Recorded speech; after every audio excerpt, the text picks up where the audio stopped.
Mazo baniriza tujja kuddamu tuwogere sipiika akati soko bakuba omuziki ndako basebo ne banyabo baniriza bana mwebale kujja ebyambalo bino byeru naye mwebale kujja bana mulabe banzidabiriza mukulike kubo mwebale kola ki mwebale kujja basebo ne banyabo njagala okwongera okusiima mukoddomi wange mukunya muzanganda nsaba mukunya muzanganda oyimirireko obire ku bantu basibo ne banyabo mukunja oyo muzanganda senga kulana makwadda kwaddira ddala njagala kwaniriza mukoddomi wange ate taata wange taata Kaave muto wasenga kulanama oyadda kusenga nsabye oyimirireko basebo ne banyabo oye taata wasenga kulanama ye musika waabwe basebo ne banyabo njagala kwaniriza mwannyinaze eyawasa senga kulanama maama bweyogerere mukyala Ddungu eyawasenga kulanama ekimuli basebo ne banyabo oyo mwannyinaze mukazi mukatuliki namugaba mu ekereziya ye nangaba mu ssabo basebo ne banyabo njagala kwaniriza mulamu wange omulungi mulamu Mega Kyogaya Clinic basebo ne banyabo oyo ye mulamu Kyogaya oyo yazaala omwana omuwala gwe bayita Bigi gwolaba kuga kati Bigi ajijja mu Kyogaya oyo ye first born we oyo ye mukulu wa senga kulanama mutunuulire eddagala gye liveeyo basebo ne banyabo njagala kwaniriza omuntu omukulu ennyo maama Mebo oli wala mu Mbejja toyagala bantu kulaba lwaki weebweko eyo basebo ne banyabo omukyalo oyo atuwadde ebyokulya nkwaniriza nnyo weebale kujja njagala kukyukako mbalaga omuntu omukulu ennyo naye mumulabe basebo ne banyabo waliwo omukyalo oyo gwe mulaba akoze akaviiri mumulaba oyo yimirirako omukyalo oyo yayambaza Sitesa Mayanja yimirirako kemulaba ajati anyuma omukyalo oyo yamudesigninga njagala okusiima n'okwebaza naye ng'omanyi nti manager wa Sitesa Mayanja yeddira nkima kyo wali obeddikawo mukirowooza okimanyi njagala kwaniriza manager weebale kwasaganya muyimbi sebo taata yimirirako abantu bakulabe oyo ye manager Lawrence bamuyita Sir Lawrence musajja yakola music n'akwata video teri muyimbi gw'ataakolera mpaka lwe yatuuka obba manager Lawrence njagala kusinzira ku muzindaalo gwange guno kubanga ogwa Serena gwali gwange weebale kumanaginga omuyimbi ayitibwa Sitesa weebale kukuuma ajati weebale kumujjanjaba weebale kukola byonna fe abayimbi bwe tubanga situlina bamanager abantu batudisappointinga olwaleero ojja kunsanga ne bawasenga kulanama okeerenga mu disappointinze naye manager yajja naga nti nedda wadde muyina obutakkanya mbufumbo naye nze ndi manager wammwe mu music muyina okusigala nga muyimiridde omwami oyo nsaba tumuwe engalo ku ebyo byensobodde okwogera weebale nnyo weebalire ddala weewaawo okuwaniriza abantu tetusosola naye tuyina lwaki tulondobamu kati nina omuntu gwenjagala aveeyo wano mumulabe ekyo twakiteesezza mujje yajje wano mu maaso mukulu wange Mama Maali jangu wano bakulabeko mbadde nzija gwe ebiddubu bisosola bw'obijjamu ati twagambye mubalaga abantu bw'ojjamu obitwale eno kale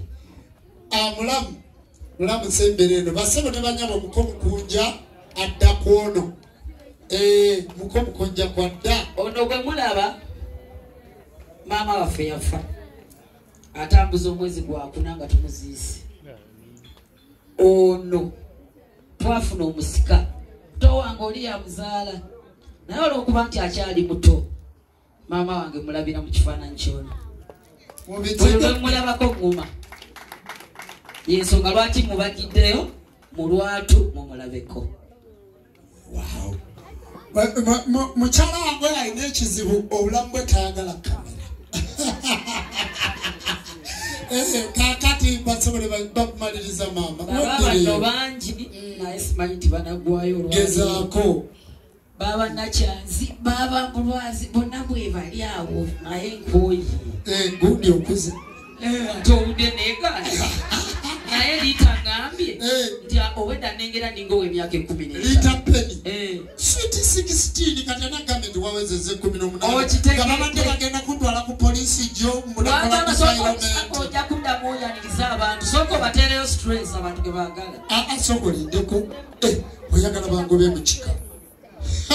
Basaba ne banyabo ssentebe w'ekika kyaffe waali wano ate ne mukulu nannyini kyo naye waali. Baba ssentebe abantu abo bonna bembalaga bagenda kwogera maaso eyo. Mwalabye omukolo gw'okwanjula ssentebe yimirira. Mwalabye omukolo gw'okwanjula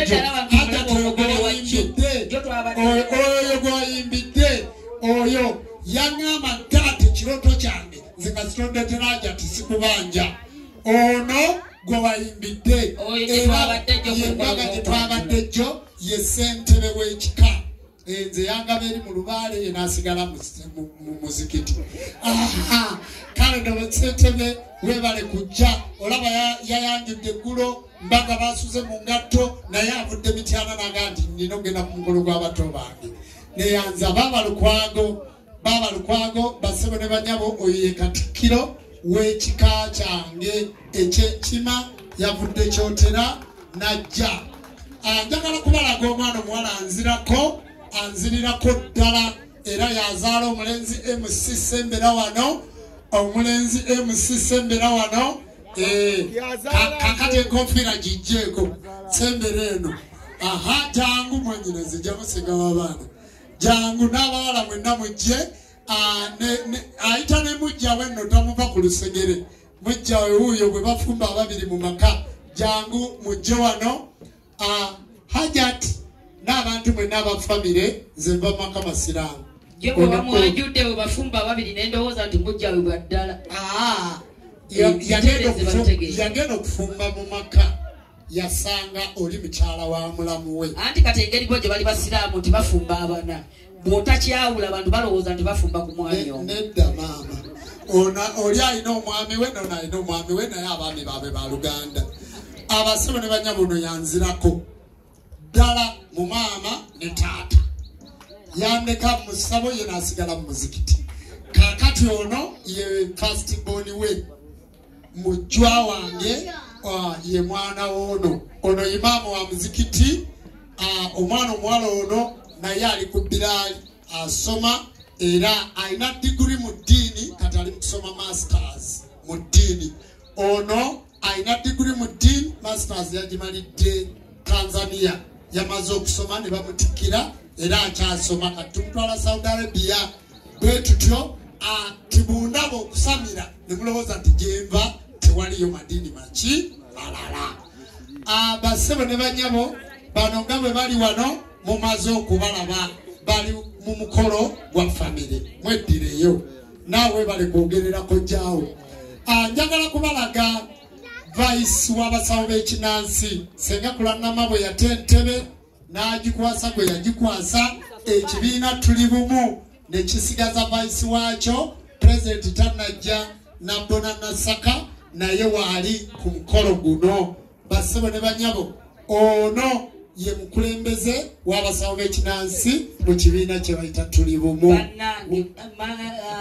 Anti Mariam atuuse abagenyi baffe ab'enjawulo.